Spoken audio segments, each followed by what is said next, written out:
Bonjour à tous. Je suis Hervé Lestage, un jeune quinca qui travaille pour Aptar Beauty depuis 25 ans et j'occupe la fonction de responsable d'un laboratoire de qualification packaging et je suis surtout le manager d'une formidable équipe de 8 techniciens et nous sommes tous basés dans la localité normande du Neubourg. Nous sommes dans un environnement professionnel très challengeant avec de multiples clients internes et externes que nous accompagnons sur leurs projets. Et il y a des conflits de priorité, il y a un besoin fort d'agilité, des transformations dans le groupe Aptar qui est énorme, hein. C'est un leader mondial de plus de 12 000 personnes dans le monde. Et j'ai vraiment besoin de passer un palier en termes de posture managériale pour accompagner mon équipe. Je me considère un petit peu comme un premier de cordée. Et il faut que j'amène la cordée de mes collaborateurs avec moi. En faisant attention à une balance d'exigence et de bienveillance qui soit très précise, en faisant attention à les mettre en autonomie le plus possible, en responsabilisation, et évidemment en les accompagnant avec les messages de la direction de notre groupe. Quel est le déroulement de ce coaching?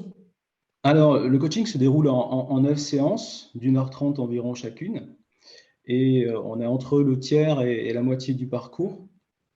Et l'objectif global est vraiment pour moi de travailler sur du développement personnel, mieux me connaître, de manière à mieux interagir avec les autres. Alors évidemment avec mon équipe, mais avec mes pairs et aussi avec ma hiérarchie. Je bénéficie du bonus de l'Aniki Coaching dont on parlera peut-être un petit peu plus tard. Est-ce que tu vois déjà ces bénéfices au coaching? Même si on est au Oui, tiers. oui, je vois des bénéfices. Après, on ne va pas détailler tout le programme, mais ensemble, on a dégagé 3 axes. Donc, je vais les appeler des axes de progrès que je vais appeler des bénéfices. Le travail sur la gestuelle non verbale, le dosage entre l'exigence et la bienveillance, et quelque chose qui me tient aussi beaucoup à cœur, la gestion de mon énergie, parce que j'ai tendance à me jeter corps et âme dans la bataille, quel que soit le combat. Et il faut vraiment que j'apprenne à gérer beaucoup mieux mon énergie sur la durée, en tout cas. Et est-ce que tu vois des changements, peut-être des prises de conscience ou des changements de comportement déjà ou pas? Oui, je vois des changements. Alors, c'est très facile de dire soi-même qu'on voit des changements, mais surtout, j'en ai parlé avec mon propre manager et qui m'a dit effectivement que lui aussi avait constaté des changements, certainement dans la prise de recul, dans la capacité à mieux faire passer les messages que je veux faire passer. Donc, je sens que je suis sur la bonne voie et ça, c'est très gratifiant, vraiment. Ok, super. Alors, on va aller sur l'équicoaching. Je te propose d'en parler parce que je sais que c'est une expérience forte pour toi et je suis ravie de t'accueillir pour ça parce que souvent, on a tendance à penser que, il y a une croyance, je le propose souvent dans les accompagnements, que ce soit en collectif ou en individuel. Alors, ce n'est pas moi qui le fais, hein, je vous dis, il y a un équicoach qui travaille avec moi.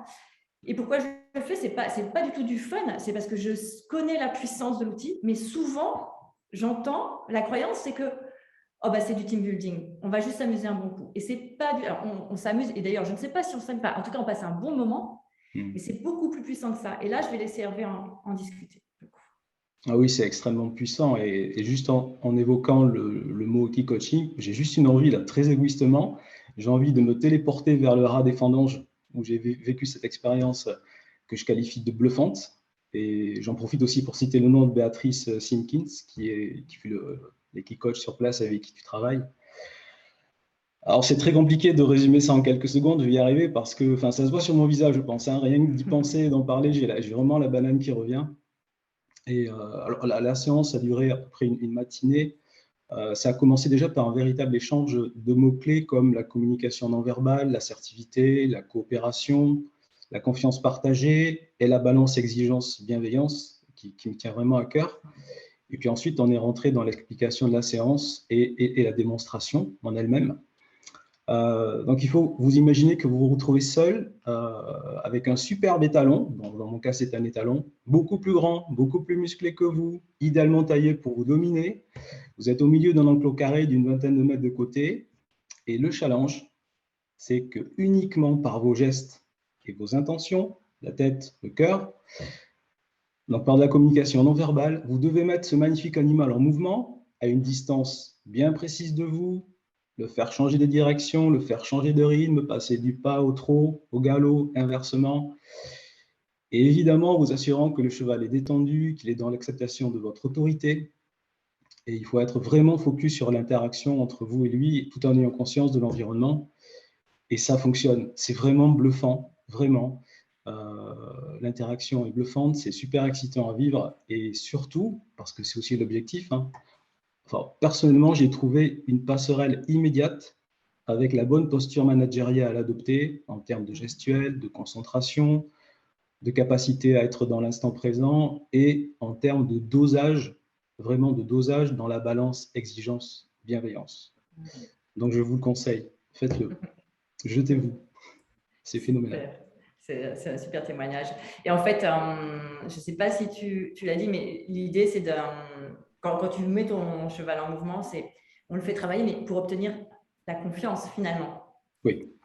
L'idée, c'est vraiment ça, c'est d'obtenir un animal qui après vous ne connaissez pas du tout et avec lequel vous allez interagir, mais l'idée, à la fois, c'est d'obtenir la confiance, comme on pourrait l'obtenir avec les collaborateurs. Donc, c'est un vrai Oui, miroir. exactement. La passerelle entre la séance d'équicoaching et la posture managériale, elle est extrêmement claire. Hervé a fait ça, et puis ensuite, on a fait une séance de débriefing à froid, parce que quand le jour J, ce n'est pas la peine, on est complètement ailleurs, ravi, mais on est moins dans l'intellect, et d'ailleurs, il ne faut pas le faire. On a retravaillé derrière, hein, ça fait une séance d'1h30 par rapport à ça, pour en dégager les grands axes de travail, en fait. Absolument. Ok. Est-ce que tu as autre chose à rajouter, Hervé? Oui, que je prends beaucoup de plaisir à travailler avec toi. Je prends. Je sais déjà que ça va se terminer. J'ai pensé à ça et ça m'agace. Voilà, mais il va falloir que je m'y prépare aussi. Le rythme de se voir tous les 15 jours ou toutes les 3 semaines, c'est le bon rythme. Ça permet de capter, enfin de mettre en pratique les réponses, les clés ou les ouvertures vers de la remise en question qui est parfois déstabilisante, c'est aussi l'objectif, mais qui est très constructive. Donc le rythme permet de mettre des choses en pratique derrière et de tenter de les verrouiller. Et ça aussi, c'est vraiment super pour la confiance en soi. Génial. Merci beaucoup pour ton témoignage. Merci à toi. Excellent. Merci.